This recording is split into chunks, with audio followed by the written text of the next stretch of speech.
دادگاه شهر دوشنبه 10 نفر ساکنان پایتخت را که اصلا طلبگان مکتب و دانشجویان دانشگاه طبی تاجیکستان بودند از 6 ماه تا به 19 سال روانه زندان کردند. دادگاه شهر دوشنبه حکم خود را در نسبت این 10 نفر صبح امروز صادر کرد و هنگام صادر این حکم به ژورنالیست‌ها راه داده نشد و تنها نزدیکان آنها و وکیلان مدافعشان شرکت داشتند. مقامات گفتند که این افراد قصد داشتند در آن سوی آمو به گروه تروریستی دولت اسلامی بپیوندند. برخی از نزدیکان محکوم شده ها روز پنجشنبه به رادیو آزادی گفتند که با حکم طولانی پیوندانشان راضی نیستند و برای بازبینیان به زینه‌های بالاتری دادگاه شکایت خواهند برد.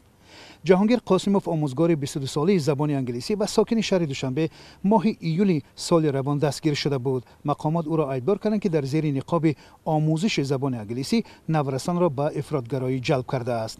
خود قاسموف در دادگاه اقرار شده است که نورسان را برای آموزش زبان انگلیسی جلب کرده، در میان آنها عقیده‌های افراطی را ترغیب می‌نموده است.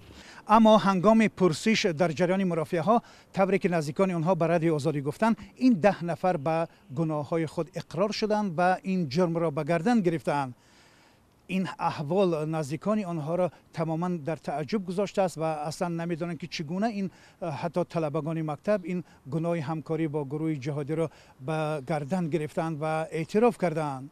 موضوع گرایش جوانان تاجیک به گروه های تروریستی بعد از آن داغ شد که بر اساس معلومات مقامات انتظامی تاجیکستان در چند سال اخیر بیش از 1000 جوان تاجیک به این گروه ها پیوستند و بعد از آنکه در ماه ایول یک حمله که در ناحیه دنقره به گروه سیاحان صورت گرفت، باز هم این موضوع در تاجیکستان داغ‌تر شد.